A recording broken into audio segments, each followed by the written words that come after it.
Hello folks! Today's video is going to be the Booktube Identity Tag.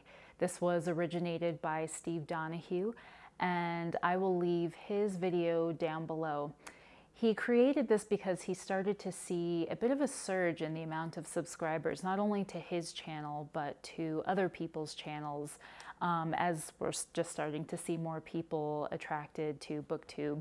And he developed this as a way to introduce the new subscribers to your channel instead of having to fish back dozens, if not hundreds of videos to find a Booktube newbie tag. The questions are a little bit more specific, I think, than in the Booktube newbie tag. I was really attracted to this tag, not only because it does give me an opportunity to introduce the channel to new subscribers, but I think it also affords us an opportunity to look at our channels a little bit more closely. I think when we all start Booktube, we do a Booktube newbie tag or some sort of introduction, and usually one of the first questions is, why did you start this channel? For most of us, there ends up being a bit of a canned response in that we don't have bookish friends in real life, or we don't have people in our real lives that we can talk to about books, so we join Booktube. That's not always the case for everybody. However, I think that the longer we are on Booktube, that intention can change and alter a little bit. So this is a great way to be able to just check in with your channel growth, with your own personal growth, and just re-examine some of the reasons why we're on this platform. So the first set of questions is, who are you? What is your channel? How long have you been making videos, and how often? So my name is Michelle. The channel name is ChallengeThyShelf. Originally, when I created the channel, I did it for a few reasons. One, I really wanted to hold myself accountable for the amount of books I was reading and the types of books that I was reading. I also really wanted to expand the things that were in my literary vocabulary already. So I suppose what you're witnessing now is a sexual reawakening for books.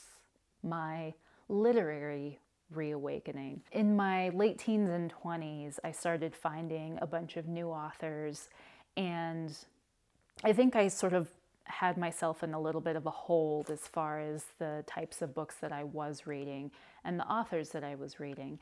So when I found Booktube, it was really refreshing to just find all these new authors again and get all of these great recommendations and explore some different types of books and things I wasn't really used to reading previously.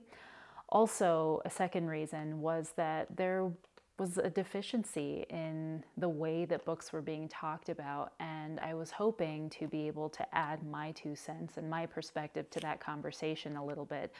I don't know that I've quite achieved that, but I'm still working at it. I've been making videos almost a year now.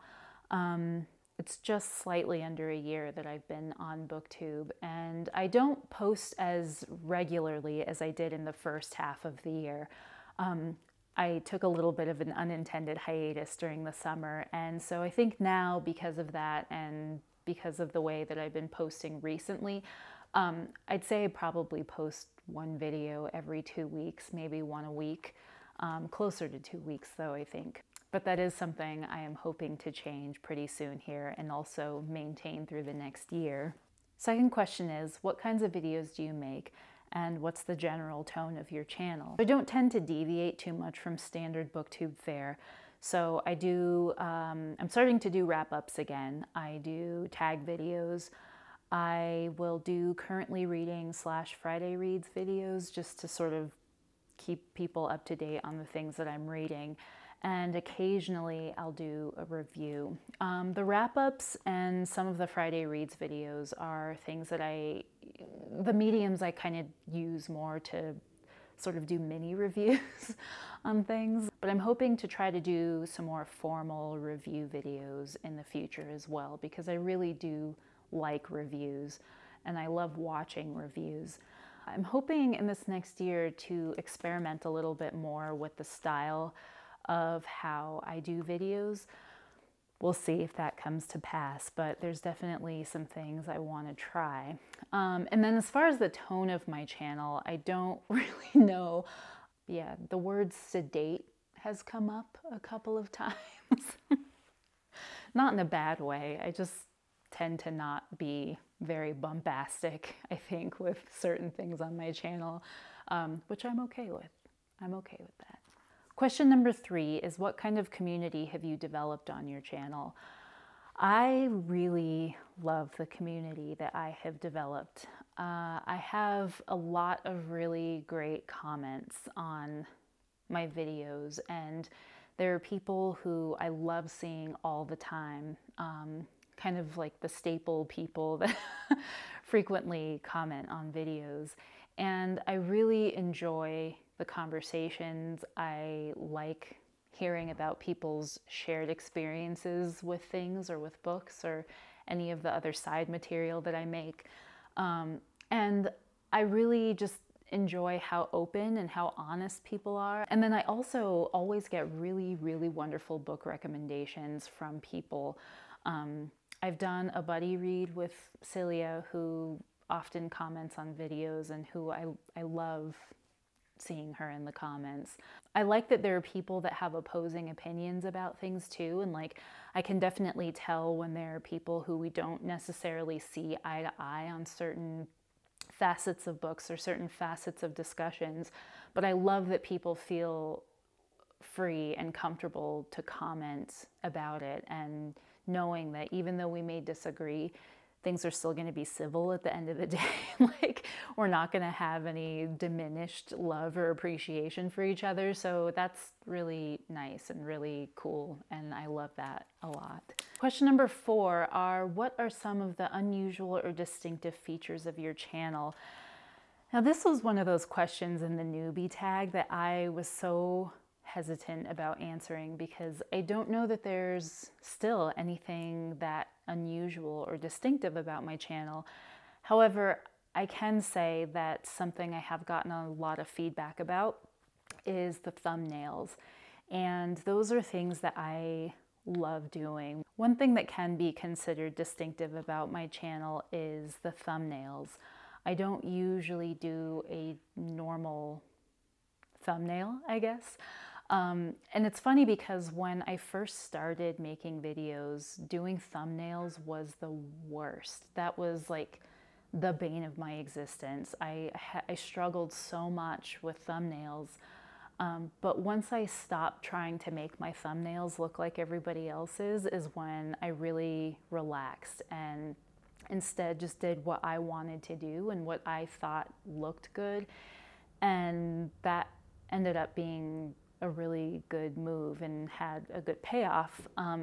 But I feel like, so the process of my doing the thumbnails is a little bit different. So I don't usually take a clip from the video, which I know they kind of suggest that you do. That's something important to do. But I usually film a separate reel for that. They're usually in black and white, or if they're in color, they'll be in muted color. But the important thing is I really enjoy doing it. It has become, hands down, my favorite part of making videos. So that's something, I guess, a little bit unique. So question number 5 is, what's your side hustle? Patreon, Indiegogo, self-published books, merchandise? So my side hustle is work. A good old red-blooded 40, sometimes 60-hour work week. So I have some mixed feelings about Patreon. As an idea, I don't oppose it. And Patreon in the wider YouTube sphere is a semi-common thing. I feel like a lot of people utilize Patreon. So it was just a matter of time before it started to be utilized on Booktube. However, I think that there is a right way to do it and there's a wrong way to do it. And especially recently, within the last year, I've seen examples of a very wrong way to do it. A lot of the art channels will make like a very special piece of artwork for their patrons that only they get once a month. Or, you know, they'll make some extra video content that only they have access to. Or something like that. There will be some incentive, some like legit incentive. Or in the case of people doing really different things with their channels and trying to expand the way that they do their content, or, you know, changing the direction of their channel, anything like that.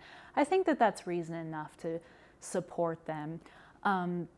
However, I think that there have been instances where people have said that they wanted to have like new camera equipment, or they wanted to update their editing software. And because their content is not growing or changing or altering in any way, it doesn't really give me any sort of indication that I should be giving that person money to do those things. And so basically you can just do what you're doing, you just want to do it in 4K.